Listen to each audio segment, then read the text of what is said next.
जब हम घायल होते हैं, हमारे साथ कुछ बर्बाद करने वाला हुआ होता है, हमारी कोई हानि हुई होती है, हमारे साथ धोखा हुआ होता है या शोषण, उसमें फंस जाना बहुत आसान होता है क्योंकि वो बहुत दर्दनाक होता है। कितने इतने बुरी तरह से घायल हुए हैं कि वो कह सकते हैं कि उन्हें पूरी तरह टूट जाना था यदि उन्होंने परमेश्वर का सहारा न लिया होता। मैं नहीं मानती कि ऐसे बहुत से परिवार हैं जो अपना अतीत भुलाकर आगे बढ़ते हैं, और इसलिए ज्यादातर लोग जब तक बड़े होते हैं उनमें किसी न किसी तरीके की कमजोरियां होती हैं जो प्रदर्शित होती हैं किसी और तरीके से उनके जीवनों में। जैसे कोई व्यक्ति जो शायद संपूर्णतावादी बने और महसूस करे कि उसका पूरा मूल्य और महत्व उसके द्वारा कभी गलती न करने में है। यह बड़ी भूल है क्योंकि आपका मूल्य और महत्व मसीह से मिलता है, आपके द्वारा किए गए कामों से नहीं।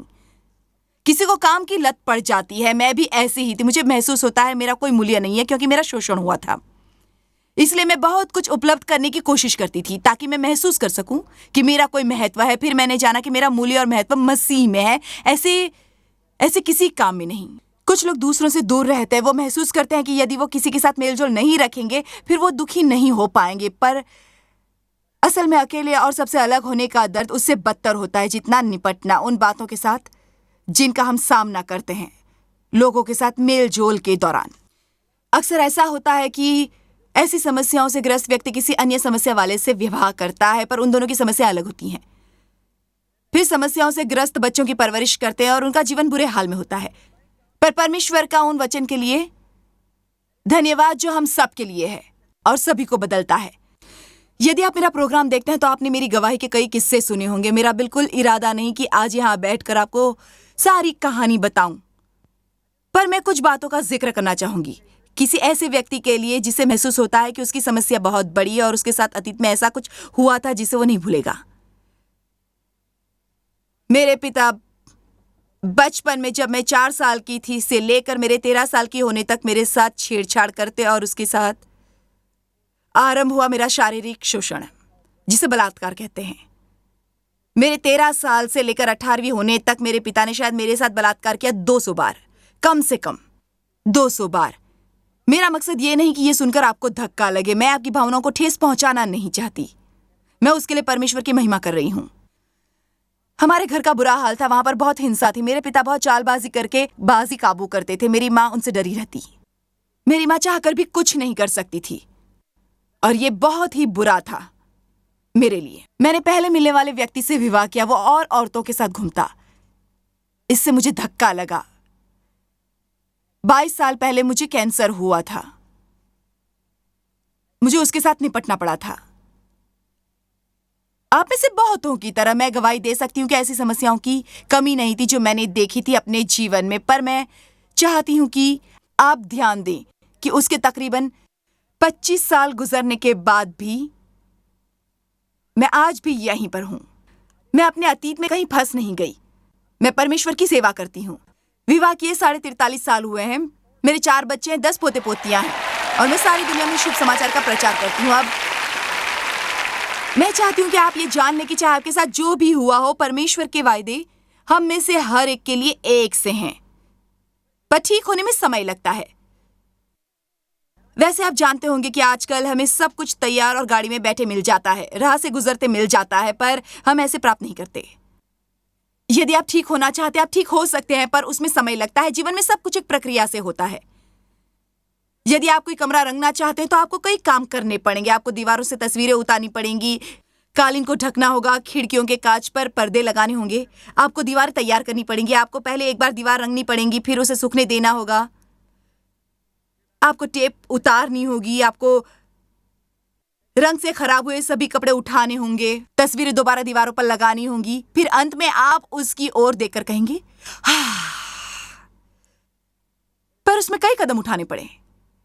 खाना बनाना भी एक प्रक्रिया है, बच्चों की परवरिश भी एक प्रक्रिया है, किसी तरह की बीमारी से ठीक होना एक प्रक्रिया है। मैं किसी को जानती हूं जिन्हें कोई शारीरिक रोग है और वो 3 डॉक्टरों के पास गई, 2 बार अल्ट्रासाउंड करवाया है, 2 बार खून की जांच करवाई और कई प्राकृतिक तरीके भी आजमाए हैं। अब वो ऑपरेशन के लिए तैयार नहीं है, पर उससे पहले पर उन्हें ऑपरेशन के लिए तैयार होने के लिए बहुत कुछ करना पड़ेगा। जल्द ही उन्हें बड़ी आंत और मूत्राशय की सफाई इत्यादि अन्य कई काम करवाने पड़ेंगे। ध्यान दीजिए, मुझे बहुत बुरा लगता है जब लोग थम जाते हैं। मुझे घृणा होती है जब किसी के साथ कुछ होता है और परमेश्वर तैयार और इस काबिल होते हैं कि उनकी ठीक होने में और भुलाने में मदद करें, और लोग बीच राह में हिम्मत हार देते हैं। शायद मुझे सबसे पहले पूछना चाहिए, क्या यहाँ कोई ऐसा व्यक्ति है जो सचमुच सचमुच सचमुच ठीक होना चाहता है? मुझे विश्वास है कि इस वक्त बहुत लोग टीवी द्वारा देख रहे होंगे, और बेशक मैं ये सभा इसलिए करती हूँ क्योंकि मुझे आपसे प्रेम है और आपको साक्षात देखना चाहती हूँ। पर मेरी ये करने का बड़ा कारण यह है कि मैं चाहती हूँ कि ये सभी शिक्षाएं उन लाखों लोगों के लिए रिकॉर्ड हो जाए जो टीवी द्वारा देखते हैं, जो या तो परमेश्वर को नहीं जानते, वो नहीं मानते कि उनका परमेश्वर के साथ संबंध हो सकता है, या नहीं जानते कि परमेश्वर को उनसे प्रेम है, परमेश्वर उनके लिए मरे और वो चाहते हो इन्हें प्राप्त हो स्वास्थ्य और ये ठीक हो जाएं। बहुत लोग जिनका परमेश्वर के साथ संबंध नहीं होता किसी तरीके गुजर बसर कर लेते हैं। सब मरते नहीं हैं, पर मैं आपको ये बताने के लिए आई हूं कि यीशु मरे ताकि आपको जीवन मिले, बल्कि आपको जीवन मिले ऐसा जिसका आप आनंद उठा सके। और मैं आपको एक अच्छी खबर सुनाती हूँ, आप अपने ठीक होने की प्रक्रिया का आनंद उठा सकते हैं। आप उसके हर कदम का आनंद उठा सकते हैं। आपको 100% पूरे ठीक होने तक दुखी नहीं रहना है। आप हर कदम का आनंद उठा सकते हैं। इस यात्रा के दौरान आप बड़ी गलती करते हैं यदि ऐसा नहीं करते हैं, क्योंकि शैतान को कभी इतना क्रोध नहीं आता जितना हमारे आनंद लेने से आता है। मैं अपने प्रोग्राम को किसी वजह से आनंद उठाइए प्रतिदिन जीवन का बुलाती हूँ। मैंने इसका चुनाव सोच विचार के बिना नहीं किया, पर यह सच है कि मेरे जीवन में आनंद की कमी थी। मेरे पिता ने मेरा बचपन चुरा लिया था और मुझे कोई सिखाने वाला नहीं था कि एक बच्चा कैसा होता है। बच्चे खेल बना सकते हैं लगभग हर चीज को और हर चीज का आनंद उठा सकते हैं। मुझे एक बार कोई गलती करने पर अपने छोटे बेटे को एक कोने में खड़ा करना पड़ा था। मैंने उसे वहां 15 मिनट खड़े होने को कहा। बच्चों में गिरकर उठने की काबिलियत होती है, मेरा मतलब वो जल्द बातों को भुला सकते हैं, पर हम मानो वहीं फंस जाते हैं। मैं अपने बचपन में फंस सकती थी। ऐसे बहुत से लोग हैं जो अपने बचपन में फंसे हुए हैं। मैंने भी फंस जाना था जब मेरे पति ने मुझे धोखा दिया, जब मैं गर्भवती थी और वो किसी और औरत के साथ घूम रहे थे जहां मैं रहती थी। मैंने वहीं थम जाना था। मेरे बच्चे के जन्म का समय आ गया और मुझसे काम नहीं होता था और मेरे पास रहने को ठिकाना भी नहीं था। उस वक्त मेरे बालों का प्रसाधन करने वाली ने मुझे अपने घर में आश्रय दिया। मैं फंस सकती थी जब मैं विश्वास का प्रचार करती थी और मुझे कैंसर हो गया था। ऐसे कई मकाम आते हैं, पर यदि आप न चाहें तो ये जरूरी नहीं है। और मैं फंसना नहीं चाहती थी और मैं नहीं चाहती कि आप फंसे रहे। इसीलिए मैं आपको मुक्त कराने आई हूं और टीवी द्वारा देख रहे बहुत से व्यक्तियों को भी ये बताना चाहती हूं ताकि आपको जीवन और उसका आनंद मिले और इतना भरपूर मिले कि आप बाहर छलके। आप शैतान के बारे में जानते थे। शैतान धरती पर जिंदा और फल फूल रहा है और वो आया है सिर्फ मारने, चुराने और विनाश करने। पर यीशु ने कहा, मैं आया ताकि आपको जीवन और उसका आनंद मिले। मैं चाहती हूं कि आप आज मेरे साथ फैसला करें कि आप आजाद होंगे, अपने जीवन का आनंद उठाना सीखेंगे, अपना बाकी का जीवन गुजारेंगे पूर्ण स्वास्थ्य प्राप्त करने की कोशिश में। आज का संदेश कमजोर दिल वालों और सब कुछ आसान चाहने वालों के लिए नहीं है, बल्कि यह हर उस व्यक्ति के लिए है जो ईमानदारी से सचमुच ठीक होना चाहता है। यूहन्ना 5:1-6। मैंने डेव से कहा आज मैं वहां बैठकर उनके साथ एक मां की तरह बात करूंगी। आमीन। इसलिए हम ये मानेंगे कि आपकी मां बैठकर आपसे बातचीत कर रही है आपके जीवन के बारे में। मैं चाहती हूं कि आपका जीवन बढ़िया हो। आमीन। किसी को शायद ये बातें आपको बहुत पहले बतानी चाहिए थी। यूहन्ना 5:1-6। बाइबल में यूहन्ना के इस व्यक्तित्व के बारे में प्रचार करना मुझे सबसे ज्यादा पसंद है। कुछ कहानियां होती हैं जो हमें पसंद होती हैं और ये वाली मेरी सबसे मनपसंद कहानी है। हम उसे अपाहिज व्यक्ति बुलाते हैं, पर मैं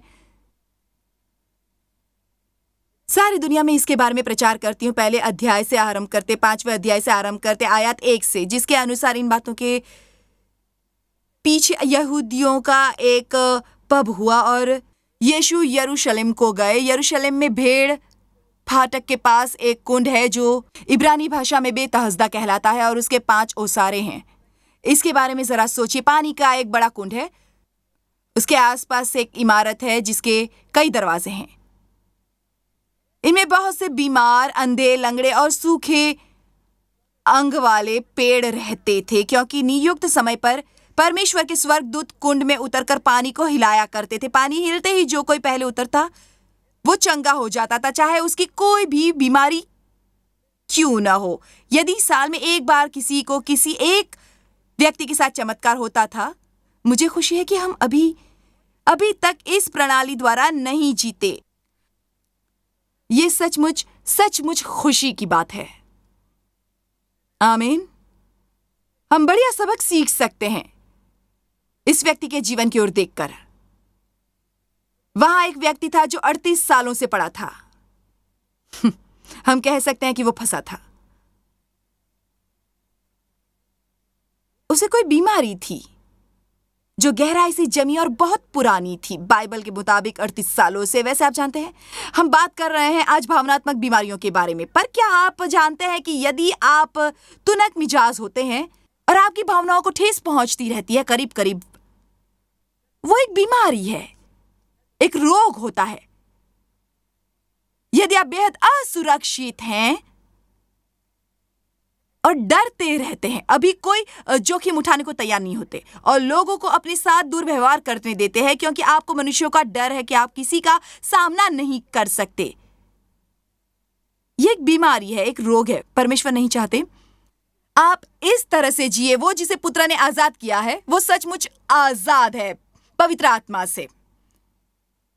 वो सब बनने के लिए आजाद है जो मुमकिन है। यीशु ने आपको दोबारा प्राप्त करने का मूल्य दिया है। उन्होंने डॉक्टर की फीस दे दी है। डॉक्टर पवित्र आत्मा को उन्होंने क्रूस पर सब खरीद लिया था। 2000 साल पहले उन्होंने अपना खून देकर मूल्य दिया था। मेरे विचार से हम कम से कम इतना कर सकते हैं कि हम उस आजादी का आनंद उठाएं जो यीशु ने मरकर हमें दिलाई थी। 38 सालों से वो व्यक्ति वहां पड़ा हुआ था। फिर यीशु वहां आया और यीशु ने उसे पड़ा हुआ देखकर और जानकर, ये आयत 6 है पीछे बैठे हुए दोस्तों, धन्यवाद। यीशु ने उसे लाचार पड़ा हुआ देखकर और जानकर कि वो बहुत दिनों से इस दशा में पड़ा है, उससे पूछा, ये बात मुझे अचंभित करती है। उन्होंने उस व्यक्ति को देखा जो वहां पड़ा था, अपाहिज 38 सालों से, और उससे पूछा, क्या तू चंगा होना चाहता है? बात कठोर लगती है, पर मैं आज आपको और अपने दर्शकों से पूछना चाहती हूं कि क्या आप सचमुच ठीक होना चाहते हैं? कुछ लोगों को अपनी कमजोरियां पसंद होती हैं, वो उनकी पहचान बन जाती है। मैं असुरक्षित हूं, मैं डरता हूं, मैं क्या करूं? मैं इस पर वश नहीं कर सकता। मैं भयभीत हूं, मेरा शोषण हुआ है, मुझे गोद लिया गया था, मेरे माता पिता को मेरी जरूरत नहीं थी। जो भी उनकी समस्या हो, मेरे पति ने मुझे किसी और औरत के लिए छोड़ दिया, ये मैं कभी नहीं भुला सकती। आपको नया रुख अपनाना है और कहना है, मैं जीवन में मसीह द्वारा जो मुझे शक्ति देते हैं सभी कुछ कर सकती हूं। मैं उसके बारे में कुछ नहीं कर सकती जो मैंने गवाया, पर उसके बारे में बहुत कुछ कर सकती हूं जो बाकी है। मैं नहीं चाहती कि आप मुझे कठोर समझे। ऐसा नहीं है कि मैं दर्द नहीं समझती, मैंने दर्द सहन किया है, मुझे अपना अनुभव है, पर मैं जानती हूं कि आपको जीवन में क्या मिल सकता है। और जो लोग दुखी हैं, मैं नहीं चाहती वो अपना बाकी जीवन दुखों में बिताएं। मैं आपको आपके बाकी जीवन में जख्मी नहीं देखना चाहती। मैं आपको थोड़ा ठीक भी नहीं देखना चाहती। मैं आपको संपूर्ण देखना चाहती हूँ, पूर्ण, स्वस्थ और ठीक। मैं देखना चाहती हूँ आपको जोश में लबालब, पवित्र आत्मा से भरे और परमेश्वर के लिए कुछ करते हुए और शैतान से हर दिन, हर पल बदला लेते हुए, हर एक दिन। मैं शैतान से बदला न ले रही होती यदि मैं घर बैठी होती मुंह फुलाकर और अपने पर उस जीवन के लिए तरस खाकर जो मुझे मिला था। मैंने ये किया था सालों तक, पर आज इस वक्त मैं शैतान से उसके लिए बदला ले रही हूं जो उसने मेरे साथ किया। हर बुराई के बदले भलाई करके उससे बदला लेती हूं। क्या तू चंगा होना चाहता है?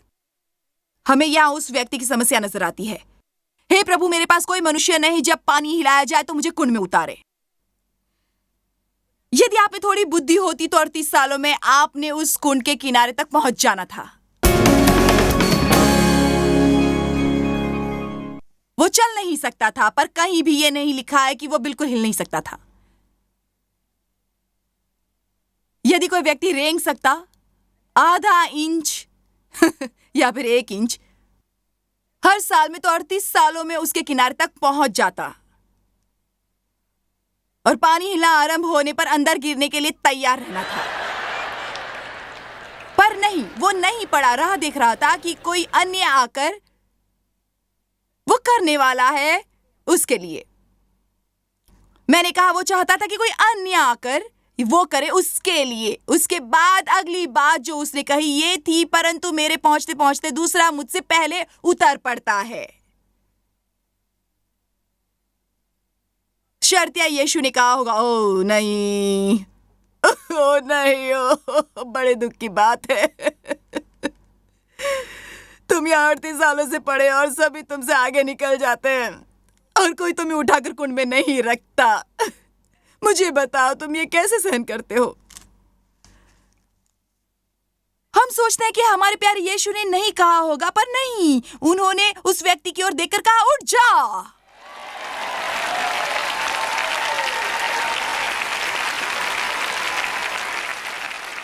बाइबल में ये पढ़कर आपको क्या पता चलता है? हमें समझ आता है कि उन्होंने उससे जोर से कहा था, उठ जा।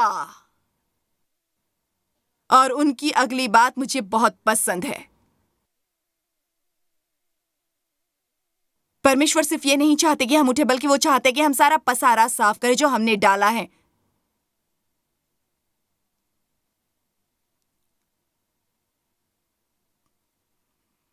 क्या आप सचमुच ठीक होना चाहते हैं? तो परमेश्वर के राज्य का पहला नियम है कि आपको फैसला करना है कि आप ठीक होने वाले हैं।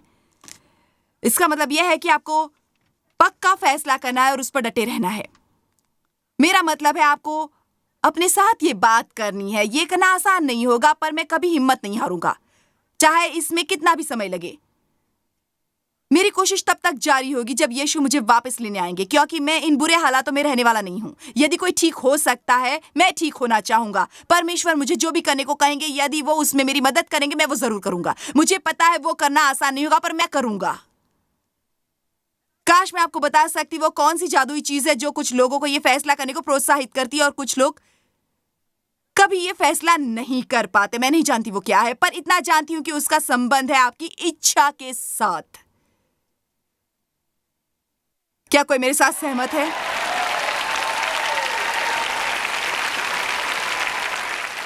आप कर्ज से मुक्त हो सकते हैं। आप पैसों को संभालना, बचत करना, नकद देकर वस्तुएं खरीद सकते हैं। कठिन हालातों में होकर भी प्रसन्न रह सकते हैं। परमेश्वर आपको इस्तेमाल कर सकते हैं। कोई भी खाई इतनी गहरी नहीं कि परमेश्वर वहां तक पहुंचकर आपको न निकाल सके। पर आपको एक फैसला करना होगा। और जीवन के एक मकाम पर मैंने फैसला किया था कि यदि कोई ठीक हो सकता है तो वो मैं हूं। मेरे में अभी भी थोड़ी वैसी दृढ़ता है। मैं आपके आगे कितना भी प्रचार करूं, उसका एक हिस्सा है जो आपको करना है। ये कोई जबरदस्ती नहीं करवा सकता। आपको ढूंढनी है अपने अंदर परमेश्वर की शक्ति, और आपको समझना है कि ये एक प्रक्रिया होगी और उसमें आपकी इच्छा से ज्यादा समय लगेगा और उसमें उससे ज्यादा कष्ट होगा जितना आपने सोचा था।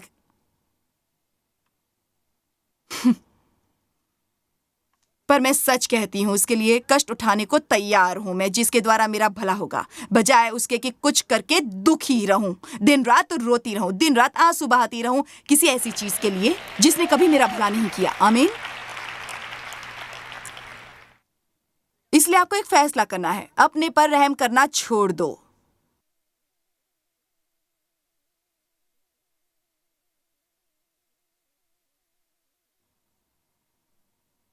हे प्रभु, मेरे पास कोई मनुष्य नहीं जो मुझे कुंड तक पहुंचाए। मेरे पहुंचने से पहले दूसरा वहां पहुंच जाता है।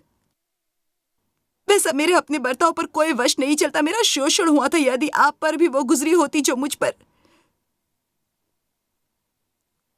ओ बेचारी जॉयस, किसी ने भी मेरे जितना सहन नहीं किया। मैं पहले से सेवकाई में थी। परमेश्वर ने मुझसे कहा, तू या तो दयनीय हो सकती या शक्तिशाली, पर तू दोनों नहीं हो सकती। मैं चाहती थी कि यहां ऊपर मंच पर आऊं और परमेश्वर का शक्तिशाली वचन बताऊं और फिर अपने घर के एकांत में बैठकर अपने पर इसलिए तरस खाऊं क्योंकि डेव रोज गोल्फ खेलने जाते थे।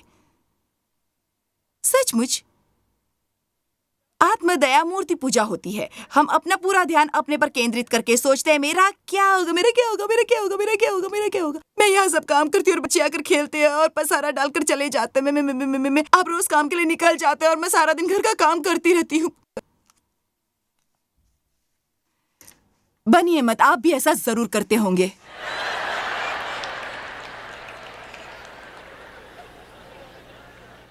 स्वयं पर दया सबसे ज्यादा विनाश करने वाली चीज है। वैसे मुझे वो सब सुविधाएं प्राप्त नहीं थी जो अन्य लोगों को थी। मेरे पास ये नहीं था, वो नहीं था, पैसे नहीं थे, कपड़े नहीं थे, बहुत गरीब थी और पता नहीं कितना बुरा हाल था। मेरा क्या होगा, मेरा क्या होगा। आपको ये कहना बंद करना होगा, बंद करना होगा, बंद करना होगा। उठ जाओ। और कहो मैं अपने पर रहम खाकर एक और दिन बर्बाद नहीं करूंगा। और शैतान से लड़ना आरंभ कर दो। ऊंची आवाज में उस आशीष के बारे में बोलकर जाओ। शैतान तू मुझे बताना चाहता है मेरे पास क्या नहीं है। मैं तुझे बताती हूँ मेरे पास क्या है। मैं स्वर्ग में जाने वाली हूँ। वू! मैं चिरस्थायी जीने वाली हूँ। हा, हा, हा, मुझे क्षमा मिल गई। ये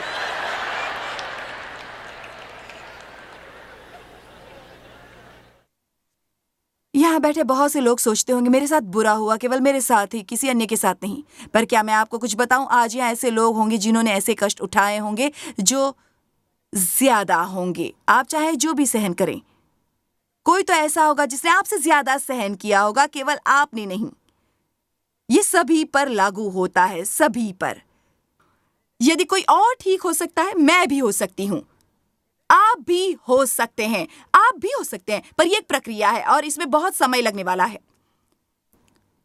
सच कहूं, मुझे वो बात पसंद है जो पौलुस प्रेरित ने कही थी। मैं एक काम करता हूं, वो भुलाकर जो पीछे हैं उनकी ओर बढ़ता हूं जो आगे हैं। उन्होंने कहा मैं वो सभी चीजें प्राप्त करके रहूंगा जो मुझे दिलवाने के लिए यीशु मसीह मरे। इसलिए पौलुस का ये अर्थ था कि यीशु एक मकसद के लिए मरे ताकि मुझे ऐसा जीवन प्राप्त हो जो अद्भुत हो। फिर उन्होंने कहा मैं जो हूं, पौलुस ने कहा मैं वो सब करूंगा जो कर सकता हूं जीवन प्राप्त करने के लिए। एक उदास मसीह से ज्यादा अफसोस की कोई बात नहीं हो सकती।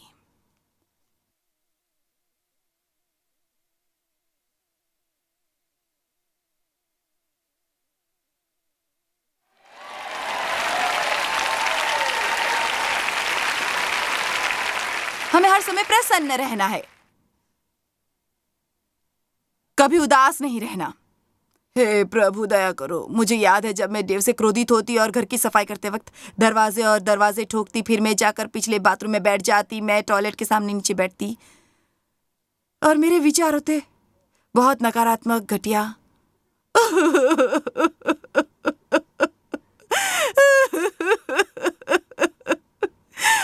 मैं यहाँ सारा काम करती हूँ और देव बस खेलते और मैच। वो बच्चों के साथ भी खेलते हैं, उन्हें बहुत आनंद मिलता है बच्चों के साथ कुश्ती करने में। और बच्चे देव के बालों में क्लिप लगाते हैं, मेरी परवाह नहीं करते। मैं सारा काम करती हूँ, बहुत काम करती हूँ। मैं रोती और मेरा मस्कारा पूरे चेहरे पर फैल जाता और फिर मैं उठकर अपने को आईने में देखकर कहती वाह। उसके बाद मैं रविवार को गिरजे जाती और मंगलवार को बाइबल सिखाती। अफसोस की बात है जब मेरे अंदर विश्व की शक्ति वास करती थी। अपने पर दया करना बंद करो। ये समझो कि एक आप नहीं है। ये समझो कि अकेले आप ही नहीं हैं। मेरे एक मित्र के पुत्र को कैंसर था और उसने बहुत प्रार्थना की, जैसे हम होते तो करते, पर उसका पुत्र मर गया। वो परमेश्वर पर बहुत क्रोधित हुआ। उसने एक दिन स्वर्ग की ओर देखा और ये पूछा आप कहाँ थे जब मेरा बेटा मरा था। उसने अपने दिल में आवाज सुनी, वही था जहां अपने बेटे की मृत्यु के वक्त था।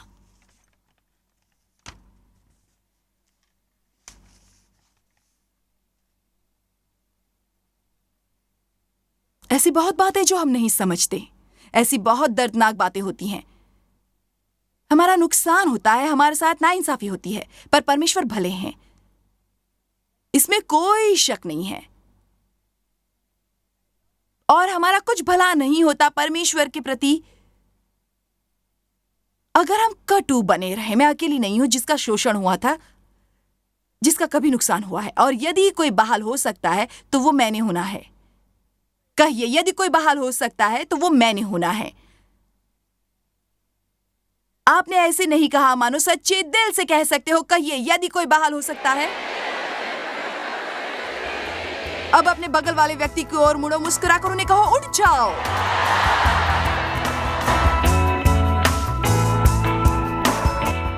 मेरी प्रार्थना है कि आज की शिक्षा आपको आजाद होने के लिए प्रोत्साहित करेगी, हर उस चीज से जो आपको परमेश्वर के साथ आगे बढ़ने से रोकती है। फिलिपियो 3:13 पौलुस प्रेरित ने कहा, मैं जो बातें पीछे रह गई उनको भूलकर आगे की बातों की ओर बढ़ जाता हूँ। हम सभी के लिए ये बहुत जरूरी है कि वचन के बारे में जो मुमकिन है सब सिखाना चाहूंगी। हम आपसे प्रेम करते हैं। आपका बाकी का दिन बढ़िया गुजरे। जॉय स्माइल मिनिस्ट्रीज में आप हमारे लिए कितने अहम हैं, इसका आपको अंदाजा नहीं। हम आपके आभारी हैं और हम धन्यवाद करते हैं अपने सब मित्रों और सहयोगियों का कि उन्होंने इस विश्वव्यापी सेवकाई को संभव बनाया। मिलकर हम भूखों को खिला रहे हैं, गरीबों को पहना रहे हैं और कई देशों में सुसमाचार पहुंचा रहे हैं। कृपया हमसे संपर्क करें या विजिट करें jmmindia.org पर। आज ही अपनी प्रार्थना के अनुरोध बताने के लिए, हमारे साधनों के बारे में और जानकारी और जॉयस की सभाओं का शेड्यूल जानने के लिए, और हमारे सहयोगी बन जाएं दुनिया भर में मसीह का प्रेम बांटने के लिए।